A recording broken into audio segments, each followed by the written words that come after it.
I wanted to say that we've been running at Prafulta Andheri, one of the NGOs that I work with.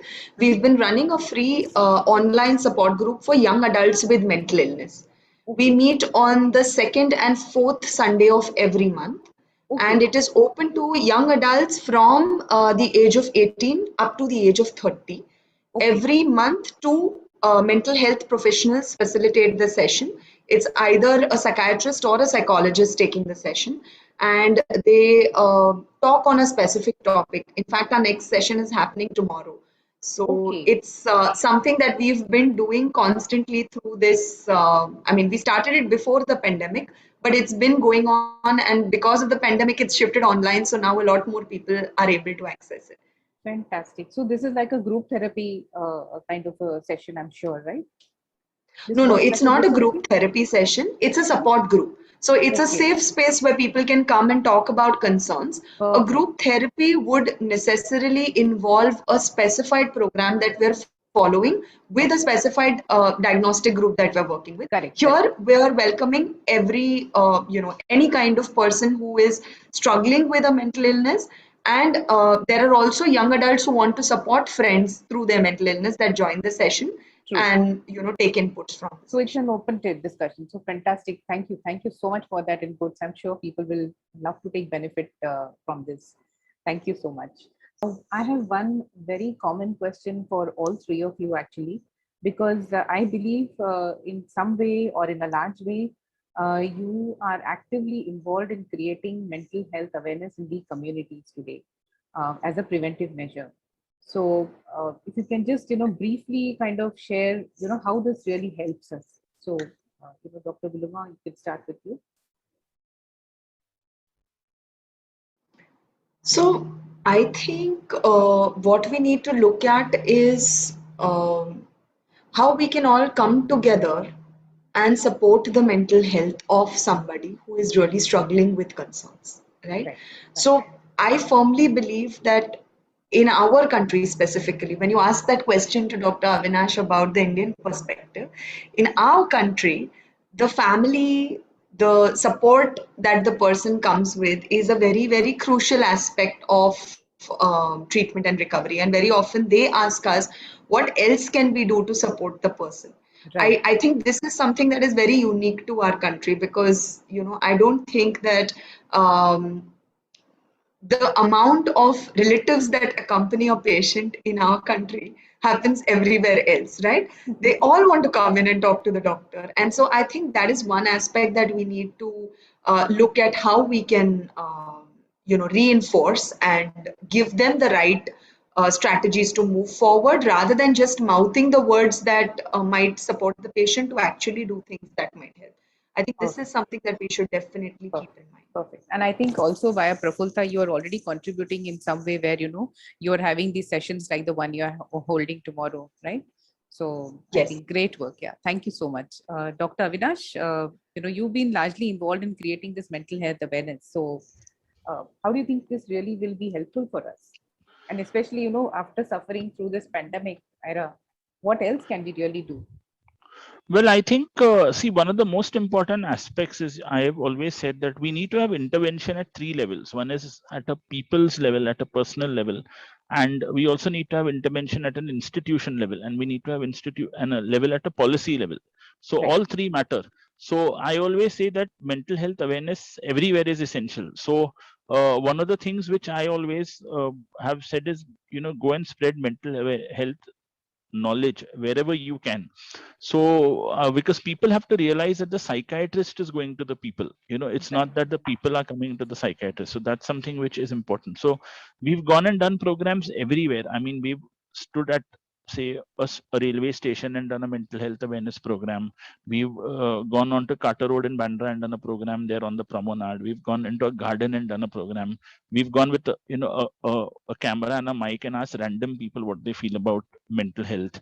So those kind of things we've done. I mean, diverse groups, people who are 60 plus in an old age home, to rickshaw drivers, to bus drivers, to everyone, and schools and colleges and corporates and call centers.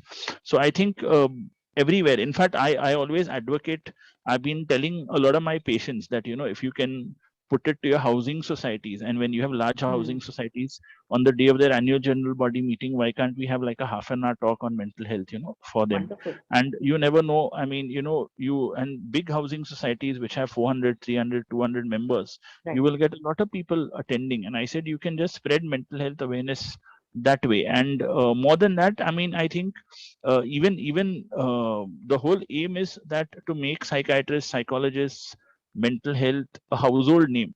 That's, and I think COVID has already brought us into the limelight, which is a good thing.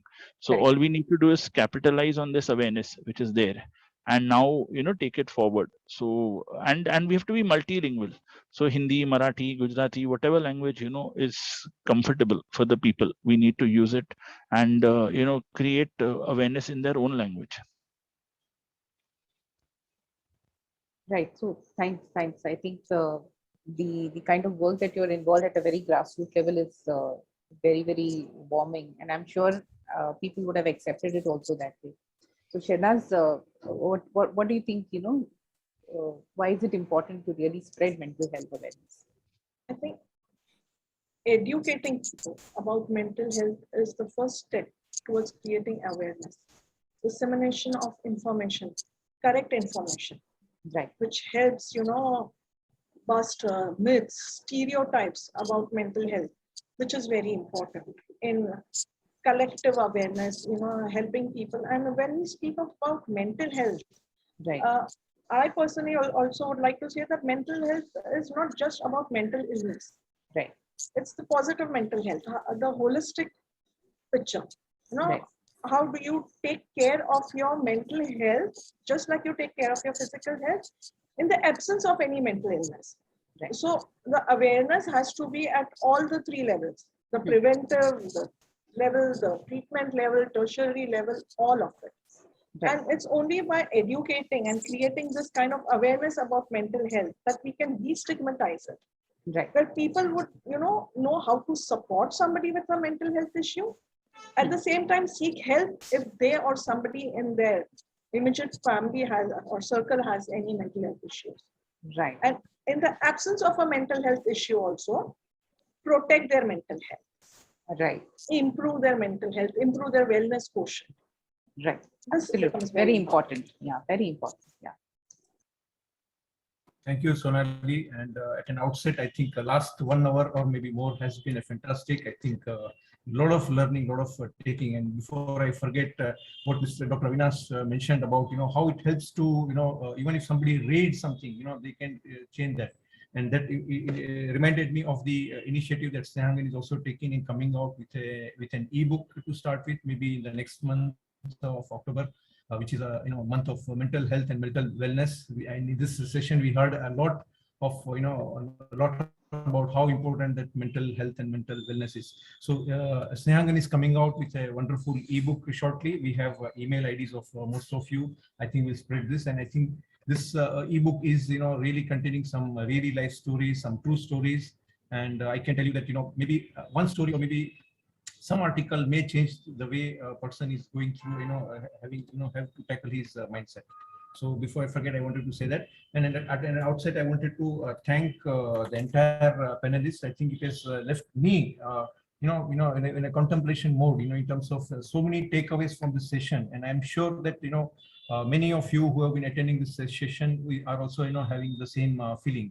For example, how important it is, in listening to some, just listening. Empathic listening is important to something, very, very clear and very, very, thought in a way which the panelists, each one of them, I mean, explain it very well, very well.